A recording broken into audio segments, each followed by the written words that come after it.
Good morning, my dear grade 12 Valenzuelanos. Welcome to Contemporary Philippine Arts from the Regions. I'm Miss Geraldine Villarreal from Valenzuela National High School, your art angel for today.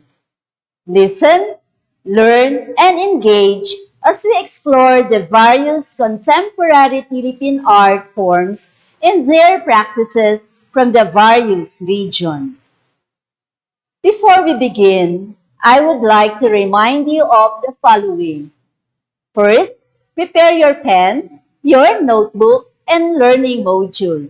Second, observe proper netiquette and use the chat box in answering questions. Lastly, participate, have fun, and stay focused on our discussion. Today's most essential learning competency is to compare forms of arts from the different regions. Are you familiar with this structure? You can use your comment section for your answer. Very good. Our very own Museo Valenzuela, Historical and Cultural Center of Valenzuela City. The museum that features a memorabilia exhibit and a diorama of the life of our hero, Dr. Pio Valenzuela. Today, we will familiarize ourselves in the different contemporary art forms and practices from different regions in our country.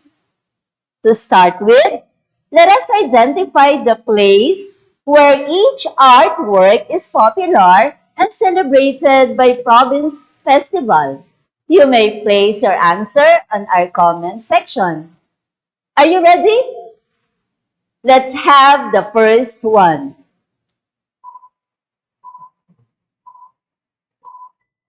Very good.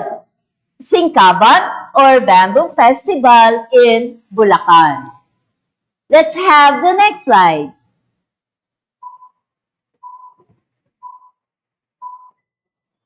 Excellent. Pahiyas in Quezon Province. Let's have another slide.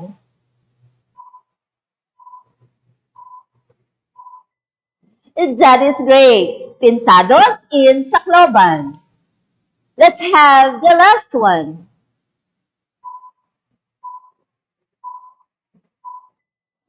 You've done so well. You got it right. Minasa of Bustos. Did you get all the answers correct? If so, hit the heart react. There are regions in the Philippines that showcase their artworks in their festivals. One example is the Singkaban Festival in Bulacan and Pahiyas in Quezon Province.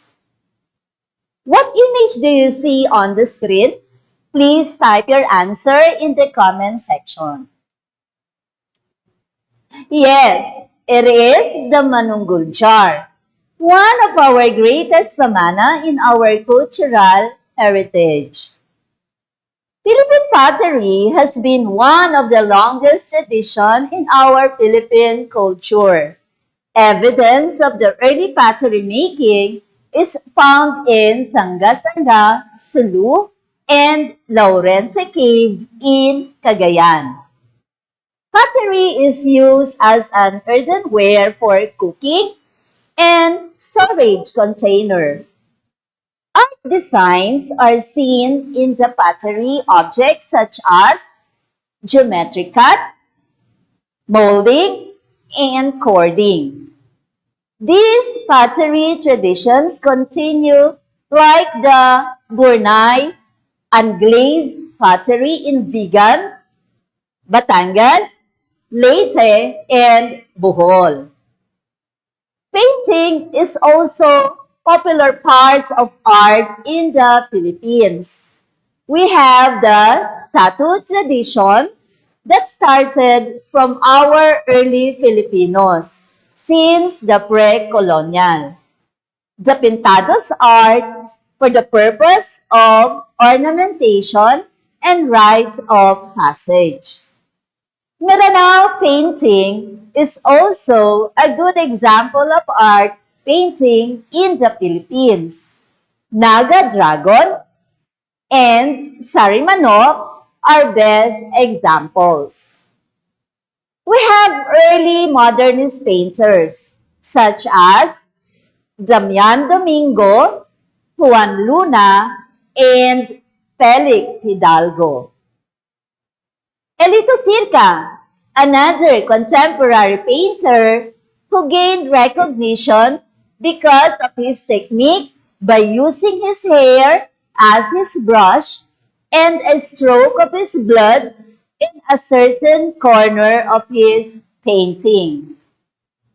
Many Filipino painters were influenced by this and started using these materials such as an extract from onion, tomato, tuba, coffee, molasses, and other materials available anywhere. What image can you see? You can chat your answers in the chat box.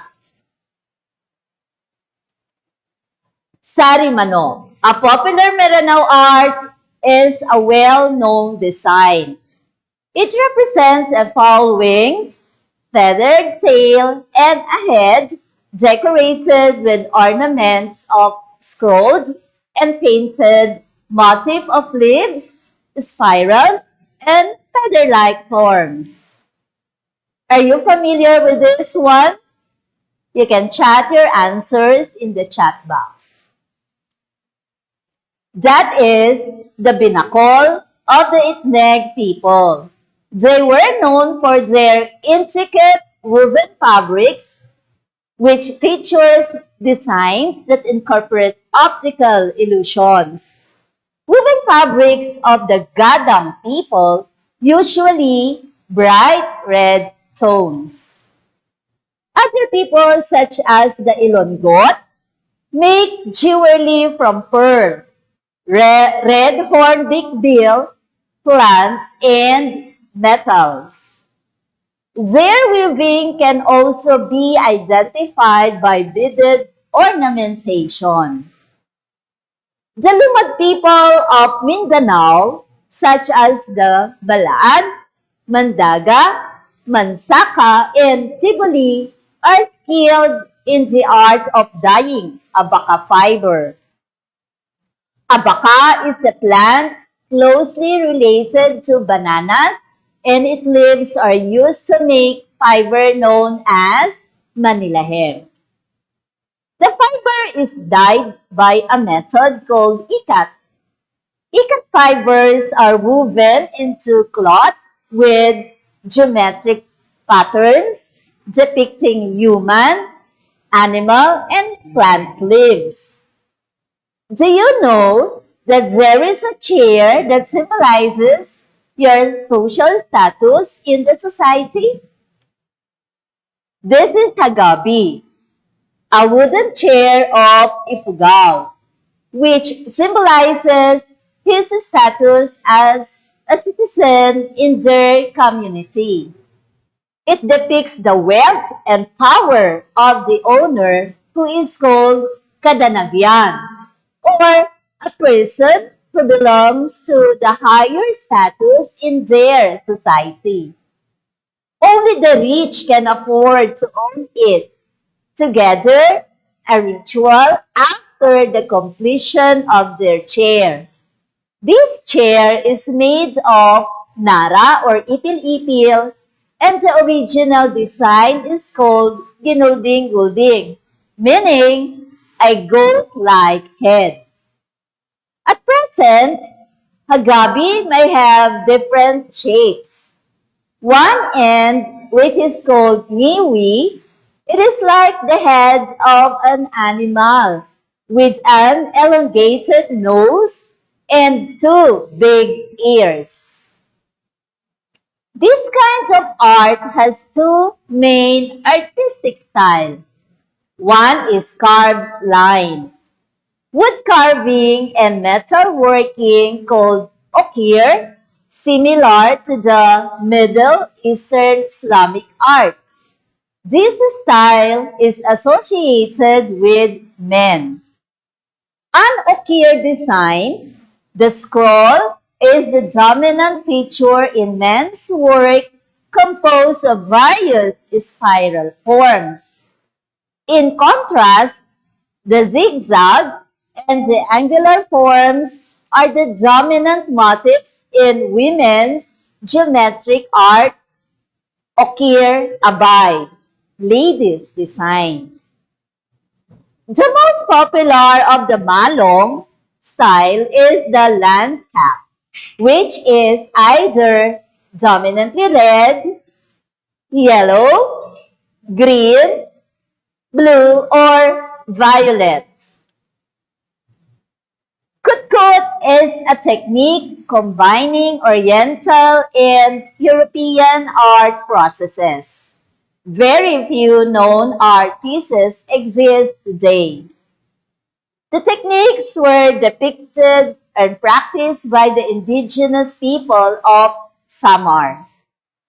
Kutkut is an exotic Philippine art form based on early century techniques, sgraffito. Isn't it nice?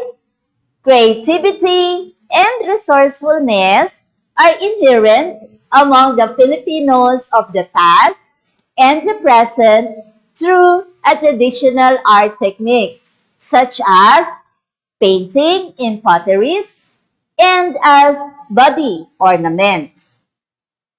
Before we end our discussion, let us see how much you have learned from our today's lesson. Identify the images that is flashed on screen. Write your answers in our comment section. You have 5 seconds to answer. Are you ready? Let's try this one. Yes, you are correct. Manunggul jar. Next on your screen. Very good. Okir. How about this one? You got it right. Sari manok. Try this one for 5 seconds. Very good. Hagabi. And lastly, excellent is graffito. I hope you enjoy and learned something from today's discussion. If you still have questions and points of clarifications regarding our topic for today, you can ask your respective subject teacher in your follow-up session.